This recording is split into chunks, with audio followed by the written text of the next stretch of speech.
back to Miami, my hometown, a year ago. And the first thing I did was go to a tea party in Miami. It was all in Spanish. It was for Marco Rubio, and seriously, like, I couldn't understand, poquito, hablo poquito. And I'm like, well, where's the English people's tea party? I found it! No, seriously, I'm serious. I was at the first tea party in LA, because I was living there in 2009. It was at Santa Monica Pier, and I was the second person there. I thought there was only 2 people coming, because it's all liberal there. And I thought I might get shot at, because I've never been to a protest before. And there was no one got shot. I was so happy, so I went to the second one, and But I've never been political, and my political awakening came in 2008 when I heard that someone was running for president who was left of Hillary. And I was like, but Hillary's a socialist. What would be left of Hillary? That would be communist. So I did my research and I found out he was a communist. So I tried to tell everyone. I called the Bill O'Reilly show and they put me on and he laughed at me, but now he's eating his whatever you call it when you was crow, whatever you call that.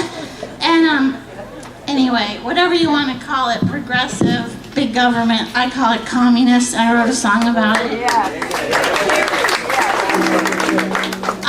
So I've been trying to self-educate on all of this stuff, and I'm really excited that we have some good people, running against him. I like Michelle Bachmann. And Sarah Palin. Yeah. And I like some of the other ones, but I'm so scared because every time I like someone, then someone says something bad about them, Anyway, I can't wait to be part of your group. Do you meet once a month? Once a week? Awesome. On Saturday? Okay, I'm here. I did not know about you. I heard that you are on the street corners, and I was like, I have to meet those people. So now I found you, thanks to Scott, who's a genius. He knows everything about politics, and he's trying to teach me, so. Okay, it seems these days I'm in a haze, and I can't concentrate on things, can't eat or sleep, feel incomplete, and kinda scared and creepy. I look over my shoulder lots and shudder when I watch TV. I bite my nails and cuticles and watch my words very carefully. You remember flag at whitehouse.gov? Remember that? They said if we don't like Obamacare, turn in your friends and neighbors if they don't agree with it.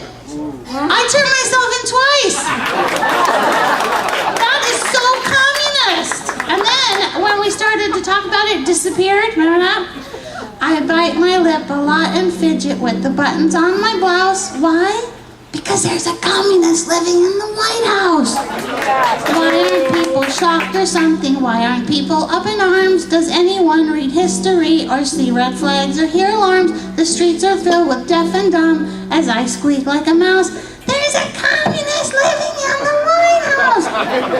My husband really misses me. My parents think I've gone crazy. Only Glenn Beck understands me. And of course Sean Hannity and Huckabee. But besides those 3 and the sweet people who drink the tea, there is no one else who can see the communists living in the White House. Now, you may say, do I have any evidence to support my supposition? And I'll say, well, where do I start? Let's see, his mother and father were communists. When they abandoned him, his grandparents were communists. His childhood mentor, Frank Davis, was a communist. His friend, William Ayers, is whatever you call it when you bomb the White House. His church in Honolulu when he was 7 years old was Marxist. He went to a church for 20 years, preached by Jeremiah Wright, that taught black liberation theology, which is not Christianity, it's Marxism disguised as religion. He had Marxist professors, quote unquote. He taught a course in Saul Alinsky, who wrote the book Rules for Radicals, which is dedicated to Lucifer. Then he told Joe the plumber on the campaign trail, spread the wealth, which is a direct quote from the Communist Manifesto written by Karl Marx and the other guy. When he got into office, he took over everything, including our health care. which we did not want, and he's trying to do the cap and trade thing too, and he's controlling our light bulbs and how many minutes we take a shower, and the whole global warming lie thing is so he can control our showers and everything. Do I need any more proof?